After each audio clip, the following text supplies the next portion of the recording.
Storming ashore, Hurricane Brett slams into the Texas Gulf Coast with powerful winds and driving rain. Ready or not, Texas residents brace themselves for a powerful blow. Sensing trouble, experts try to figure out how this storm grew so big, so fast.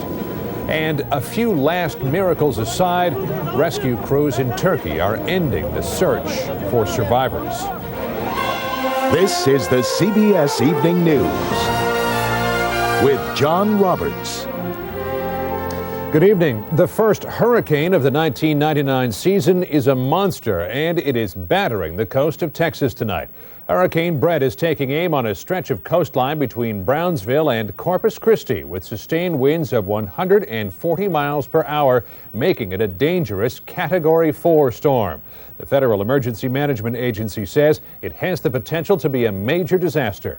We have expanded coverage of Hurricane Brett tonight, beginning with Bob McNamara in Baffin Bay. This is Baffin Bay on the South Texas coast. It's about 30 miles south of Corpus Christi. It's an area of fishing resorts, small farms, and some family homes. It's a relatively sparsely populated area, but some forecasters say it could be in or near the bullseye of Hurricane Brett when it comes ashore. All day here, the winds and the rains have been building. And though some say they will stay here and ride out the storm, others say they're scared and they're getting out. We're just taking a guess right now where we're going to go, but we're going away from the water. As Tola Lunas' children watch her, she packs all of the things she can never replace. The trophies, the photo albums, the memories of 15 years on Baffin Bay. Like if I were to drive back here in 2 days and find out my house is leveled, I will not feel that upset because I can replace the home, but I will have my family and my things with me and start all over. Outside, Greg Lunas has dismantled a wooden fence to board up the windows of the house. And as the winds and rains intensify, he's scared Hurricane Brett could bring a wall of water that might level his waterfront home. Tide surge is one of the main concerns, and the tornadoes that are normally associated with hurricanes is another thing that I worry about. Nearby, men boarded up the stained glass windows at Our Lady of Consolation Catholic Church. The church will be a shelter tonight for anyone needing it. We had a hurried mass so everybody could go home and get prepared. Said a few prayers. The Federal Emergency Management Agency, FEMA, is worried that a storm surge, a 15-foot wall of water, could inundate this place when the hurricane comes ashore. They're also concerned that people here are not leaving fast enough. And in that, they say, a major disaster could be at hand. Bob McNamara, CBS News, Baffin Bay, Texas. Hurricane Brett is the first Category 4 storm to hit the U.S. mainland since Andrew in 1992 and the first to hit Texas since Hurricane Carla back in 1961. And with memories of those disasters well in mind, no one along the coast was taking any chances today. Cynthia Bowers is at the northern end of the warning zone in Corpus Christi. The winds are now gusting and are expected to pick up, with predictions for Corpus Christi of gusts between 70 and 120 miles per hour. Corpus Christi has weathered some deadly and dangerous storms, but never a Category 4 hurricane like Brett. Today's exodus jammed major thoroughfares as many of the nearly 300,000 people who live in this port city made their way inland on the advice of authorities preparing to deal with what could be the fiercest storm ever to hit this close to Corpus Christi. This is a very serious storm. We're taking it very seriously, and we're asking for their cooperation. Officials are concerned about complacency in this coastal resort. The last major hurricane to hit this area was more than a decade ago, and they're worried people won't take warnings seriously. The residents tell us Hurricane Brett has them scared. There is a real sense of danger. I am concerned. I'm from Florida originally, and there it wasn't, as bad. Here it seems like there's a little bit more of a panic, and it's making me a little bit nervous. Nonetheless, Jackie is planning to ride this one out and was stocking up on groceries this morning at one of the few stores still open in Corpus Christi. We've been selling cases of pallets of water, pallets of potted meats, pallets of any kind of fruit or anything else that they can find that they need to buy. We're trying to keep up. As fast as Stan Riley is stocking, many of the shelves here have emptied as people prepare to take shelter. Debbie Pauline says this storm intensified so quickly, she was caught off guard. I have a lot of animals, I have a lot of kids, and when you're trying to get out this late, You might get stuck in the storm in a car. I'd rather be in my house. The hurricane isn't the only concern here in Corpus Christi. This city is under a tornado watch and a flash flood watch as well. John? While every hurricane has its own distinct character, some scientists say Brett appears to be following a pattern seen in other storms. How did a relatively small hurricane suddenly grow into a monster? Jeffrey Kaufman tonight with some new theories on that. As hurricanes go, Brett began the weekend as a pretty meek one. But by late Saturday, Brett had transformed itself into a tiger, leaping from a Category 2 to a Category 4 in just a few hours. Something happened. Scientists suspect the eddy effect. The red area on this heat-sensitive map shows a deep puddle of warm water in the Gulf. Late yesterday, Brett passed right over that eddy, and that's just when it intensified.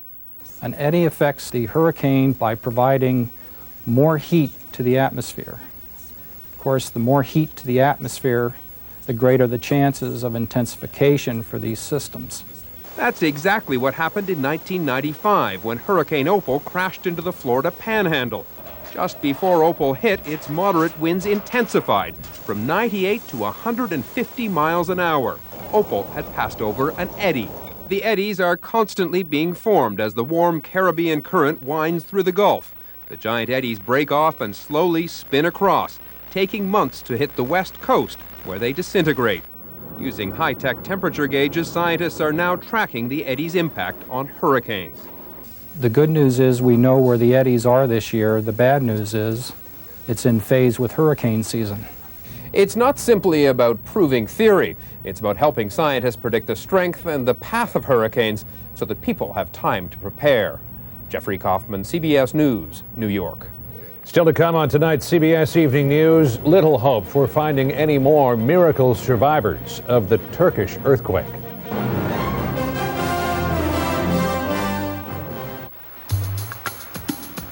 Where will you be when your grandson gets his first taste of the ocean? When man walks on Mars? When your children want to discover their heritage? Life is filled with moments you don't want to miss. That's why if you have high cholesterol and heart disease, you should know about Zocor. Zocor is proven to help save lives by reducing the risk of a heart attack. So where will you be tomorrow?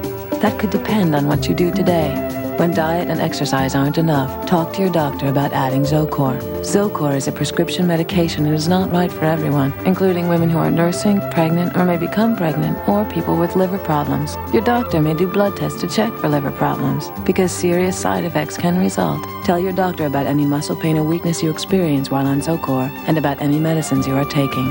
For more information, talk to your doctor or call. Zocor, it's your future. Be there.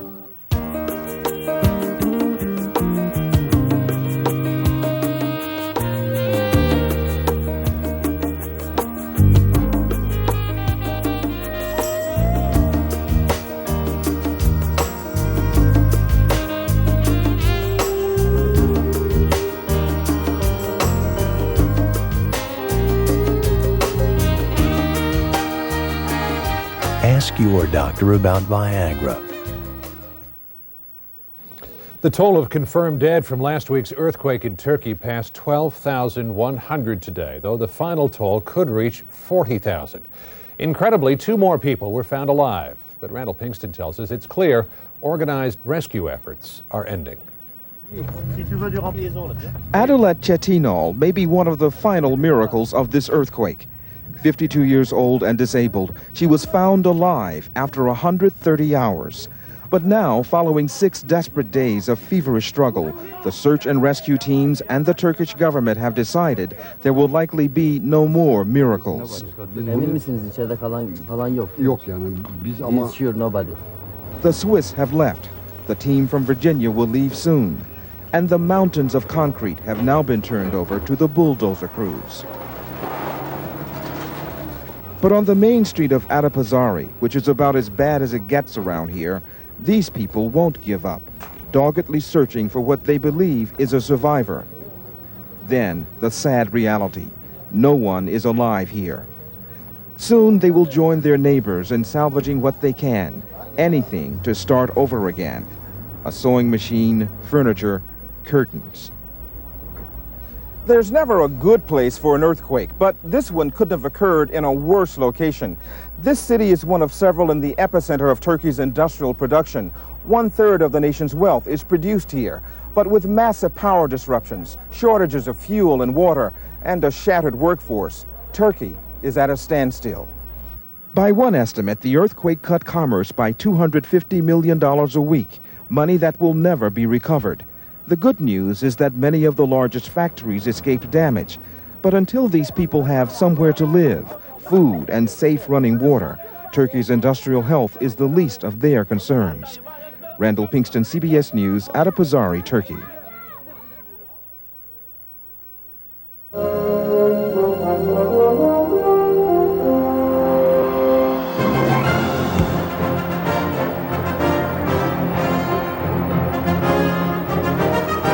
Just in case that basketball scholarship doesn't work out.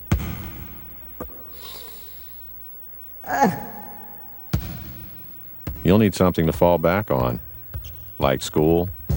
Get everything for back to school. Come into Office Depot. Low prices every day.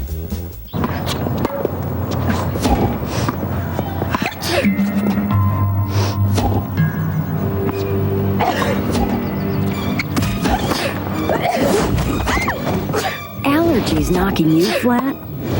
Try non-drowsy Allegra. Only Allegra has fexofenadine. For people 12 and over, ask your doctor or pharmacist for more information. Side effects are low and may include drowsiness, cold or flu, nausea, or menstrual pain. Allegra, so you can enjoy the world around you.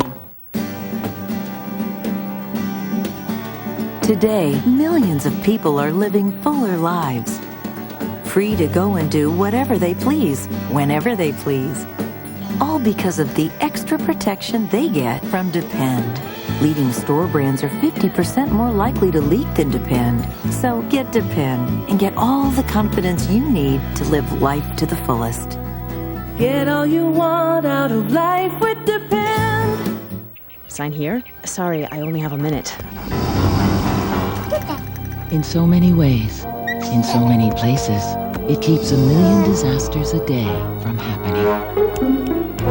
It's like having a life insurance policy you never knew you had.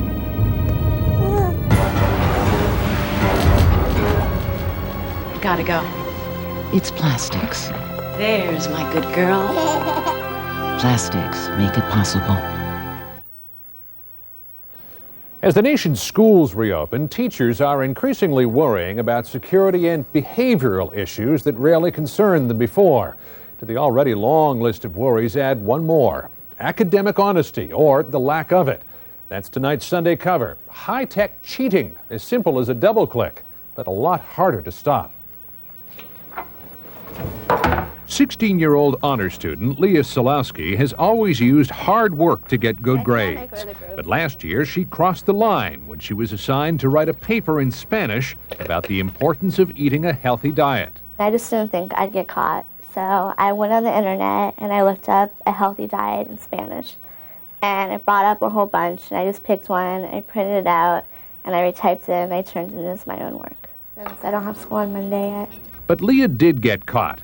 She got an F on her assignment and a strike against her academic record for cheating. Her school has a strict honor code. But if you ask Leah if she cheated...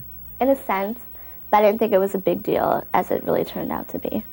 I thought it was like a small thing, since it was a homework assignment. I didn't think it was like, oh, I'm cheating on a test or anything like that. Any question about the directions? And that laissez-faire attitude toward cheating is approaching epidemic proportions in America. Nearly 90% of high school students admit they cut corners by copying homework, cheating on tests, and plagiarizing papers. And an estimated 70% of college students admit to cheating. You certainly can't deny that there's a bull market in plagiarism right now, and part of that is a result of the internet.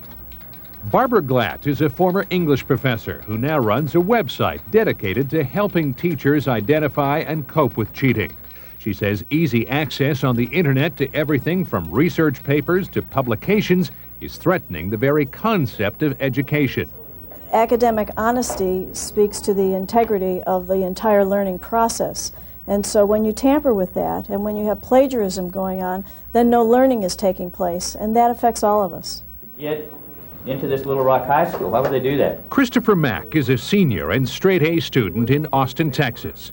He's never done it, but says fierce competition for good grades drives many students to cheat. It can definitely be intense, especially when you're vying for scholarships and things like that, and you know every grade affects your GPA, and your GPA affects the kind of colleges you can be admitted into.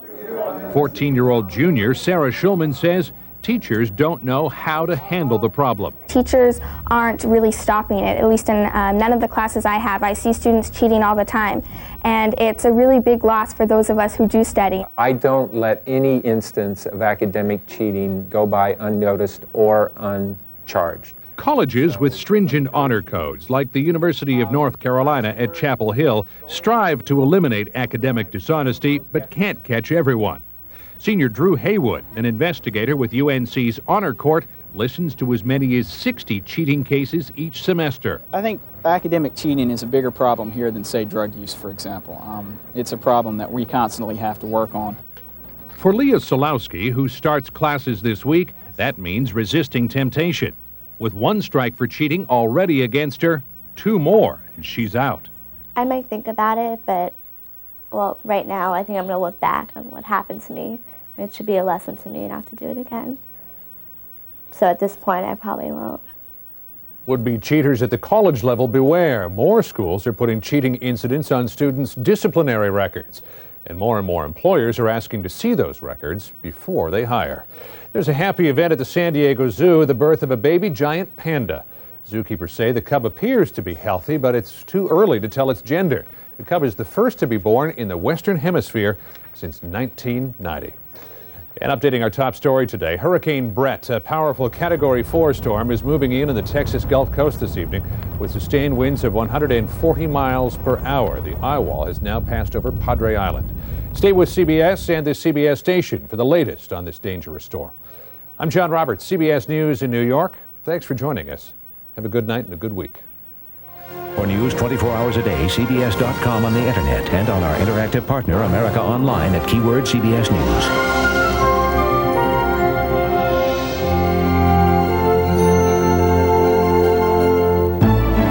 Experience you can trust. CBS News. Up next,